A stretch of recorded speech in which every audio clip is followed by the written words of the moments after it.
Shalom, saudara-saudara yang dikasih Tuhan. Saat ini saya rindu kembali membagikan renungan firman Tuhan untuk memberkati kita semua, diambil di dalam Yohanes pasal yang kedua, ayat yang ke-24 sampai dengan ayat yang ke-25.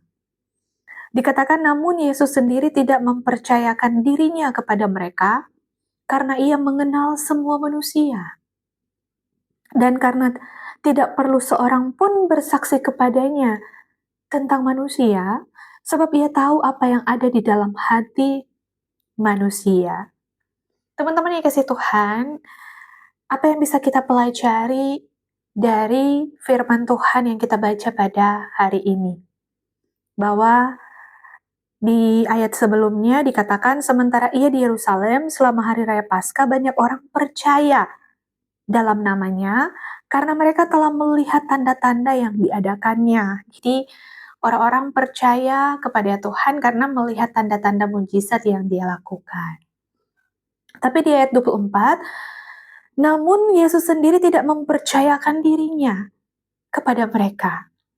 Apa yang bisa kita pelajari dari sikap Tuhan? Di sini kita belajar untuk tidak mempercayakan diri kita kepada manusia, tapi mempercayakan diri kita kepada Tuhan.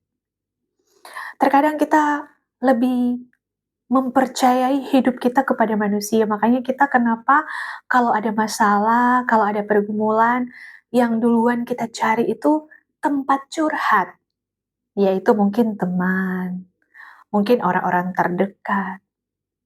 Tapi kenapa tidak terlebih dahulu kita datang kepada Tuhan dan menceritakan apa yang kita alami, apa yang kita rasakan. Dari sini kita diberi pengertian oleh Tuhan untuk kita belajar mempercayakan diri kita kepada Tuhan, bukan kepada manusia. Karena dikatakan ayat 25, karena tidak perlu seorang pun bersaksi kepadanya tentang manusia. Jadi tidak perlu ada saksi bahwa manusia itu seperti apa.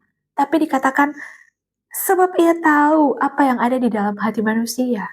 Saat ini manusia bisa berkata ya, saat ini manusia bisa percaya, tapi kita nggak tahu ke depannya apa dia masih percaya kepada kita. Apakah dia masih menyukai kita atau dia berubah kepada kita. Tuhan tahu mereka yang berteriak, Hosana bagi Raja. Mereka juga yang berkata, salibkan dia, salibkan dia. Kita tidak pernah tahu isi hati dari manusia. Mungkin saat ini dia bisa baik dengan kita. Kita tidak tahu ke depannya, apakah dia masih terus baik atau tidak. Makanya kenapa kita harus bergantung kepada Tuhan, bukan bergantung kepada manusia. Kenapa kita harus mempercayakan hidup kita sepenuhnya kepada Tuhan, bukan mempercayakan hidup kita kepada manusia. Dari sini kita belajar bahwa Tuhan Yesus adalah 100% Allah, 100% manusia. Dia adalah seorang manusia yang mengalami hal yang dialami oleh kita, yang tadinya dipuji, setelah itu difitnah, dihina, dicaci, dan dimaki. Jadi, kenapa penting bagi kita untuk belajar bersandar kepada Tuhan, untuk belajar mengandalkan Tuhan, karena hati manusia mudah untuk berubah. Makanya kenapa kita harus terus datang kepada Tuhan, terus membaca firman Tuhan, agar hati kita terus diperbaharui, berubah, tapi berubah kepada hal-hal yang benar, bukan berubah kepada hal-hal yang jahat. Makanya kenapa kita kalau mencari belas kasihan, cari belas kasihan dari Tuhan, cari belas kasihan dari Allah, dari Bapa. Jangan cari belas kasihan dari manusia.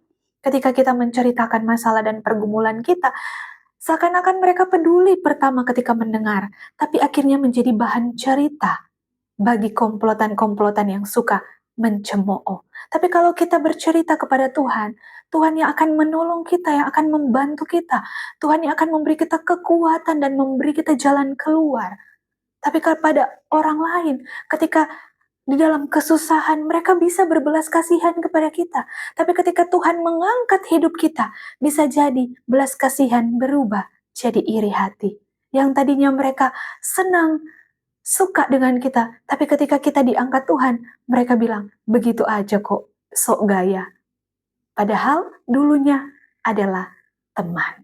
Jadi dari sini kita belajar bahwa jangan mempercayakan diri kita kepada manusia, tapi percayakan diri kita itu hanya kepada Tuhan. Bersandarlah kepada Tuhan. Jangan terlalu percaya kepada manusia, tapi percayalah kepada Tuhan yang memiliki kehidupan kita, yang akan memberikan kekuatan ketika kita dalam pergumulan, yang akan memberikan jalan keluar ketika kita meminta kepadanya. Bukankah firman Tuhan berkata, carilah maka engkau akan mendapat, ketoklah maka pintu akan dibukakan, mintalah maka engkau akan diberi.